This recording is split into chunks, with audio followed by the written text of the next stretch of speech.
What's the most not safe for work experience you witness right in front of your eyes? A coworker, just before quitting, pooped in their cubicle. They wanted to have him charged with indecent exposure, but since no one saw him, besides me, and I wasn't admitting to having seen it, they dropped it.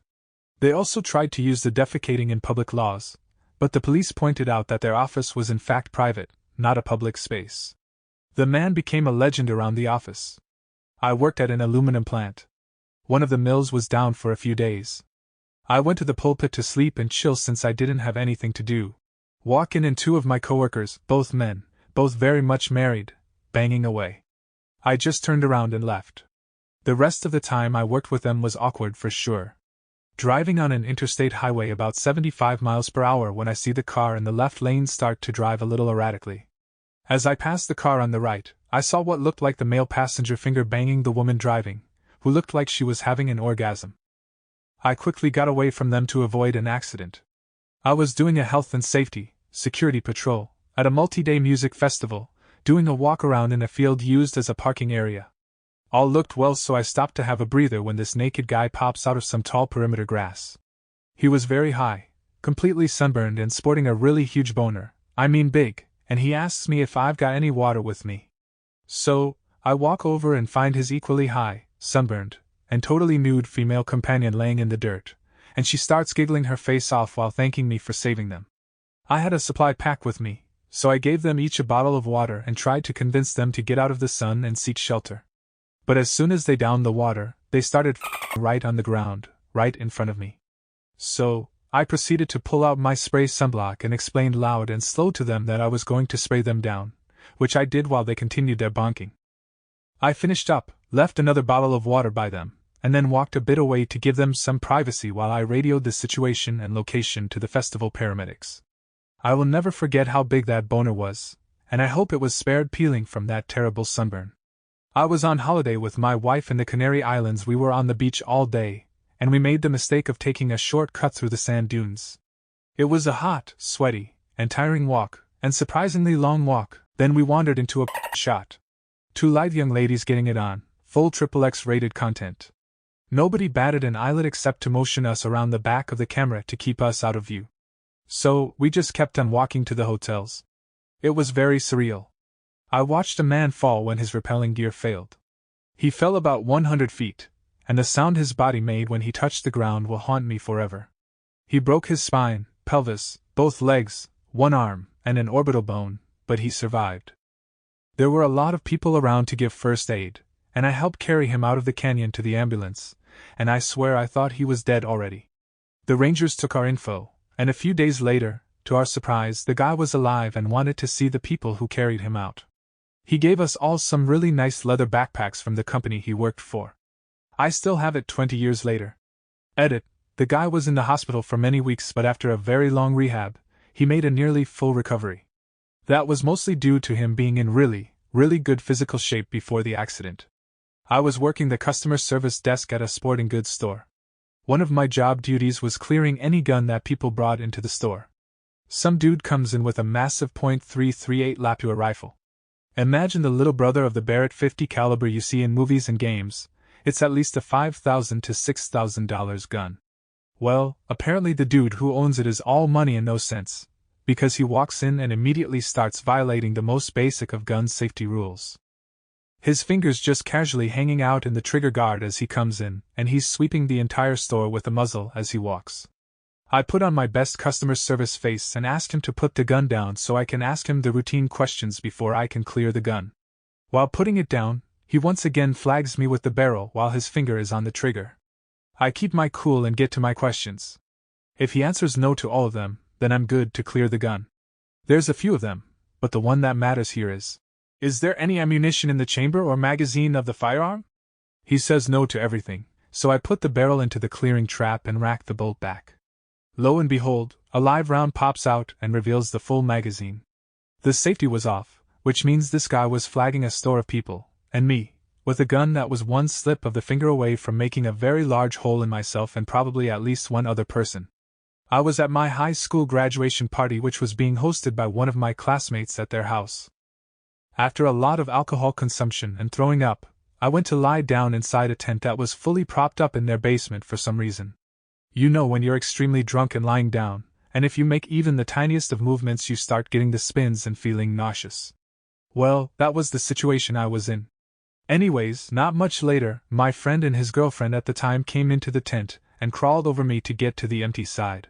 Since I was in this motionless state trying to avoid nausea, they assumed I was asleep. Next thing you know, they're going at it right beside me, no further than a meter away.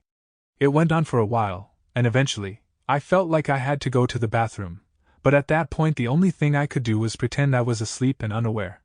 They've since broken up, but my friend and I still laugh about it.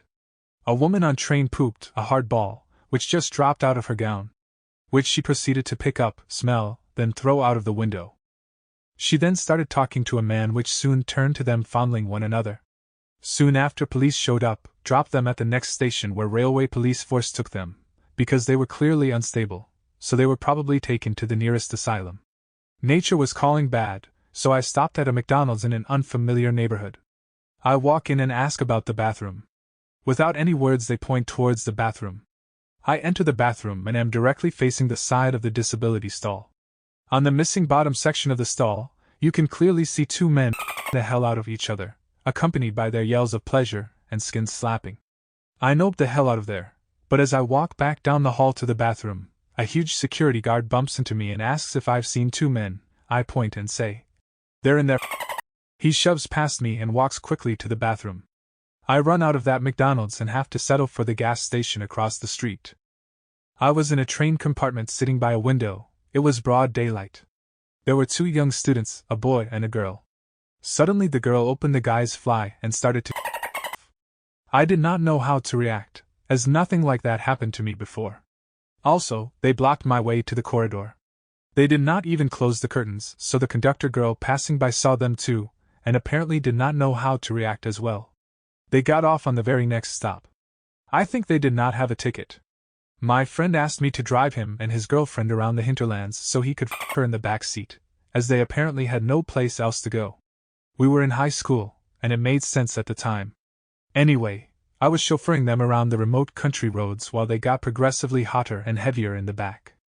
I resisted looking in the rearview mirror because the interest I had in seeing his girlfriend without clothing was more than offset by the lack of interest I had in seeing my dude that way.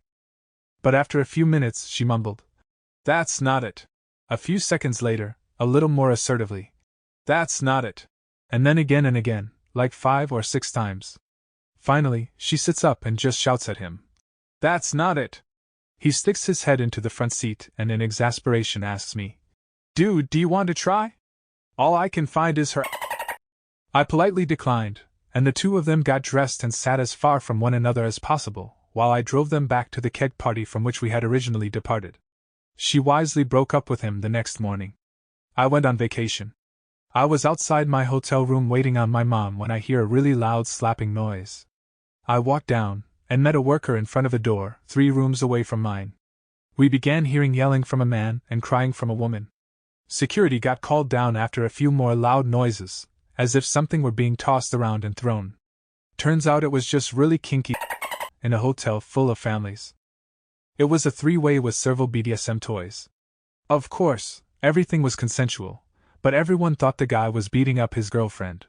They got asked to quiet it down after making a huge scene, and even a kid in the room next to them called the front desk crying and saying how he was scared for the lady. They did it again, and I am pretty sure they got kicked out, because they had to tear the door down to get them out of there. I actually talked to the guy. Turns out that his girlfriend cheated on him with his twin. He was into it, so they had a 3-way. One night, pretty late, I was walking home. I live on a quiet street, but there are at least 3 streetlights in front of my house. Right across the road, there's a park with moderately dense foliage. So, I'm walking home, and out of the corner of my eye, I see these 2 people sitting on literally the only bench in the park being illuminated by the streetlights. I know there's something strange happening, because I can tell that a lady is sitting there with her legs open far apart, but I can't look at them, or they'll know I've noticed them. Luckily, I can see that bench from my apartment, so I would look from there. So, like a minute goes by, I'm home and I look out the window. There's a couple on the bench, and that very same lady is totally giving that guac 3000 to a guy. Like she's going for it, for real, she's not playing or anything, she is. I look in disbelief for a moment, and then I just look away and go on with my business. Another minute passes. Maybe I didn't see well. Maybe I misunderstood. So I check again. They are now again, sitting on literally the only bench in the park being illuminated by streetlights. Everyone walking next to that park would easily notice them, if there were any people walking there that night. And that bench isn't even far from the street, it's close enough to make out faces and stuff.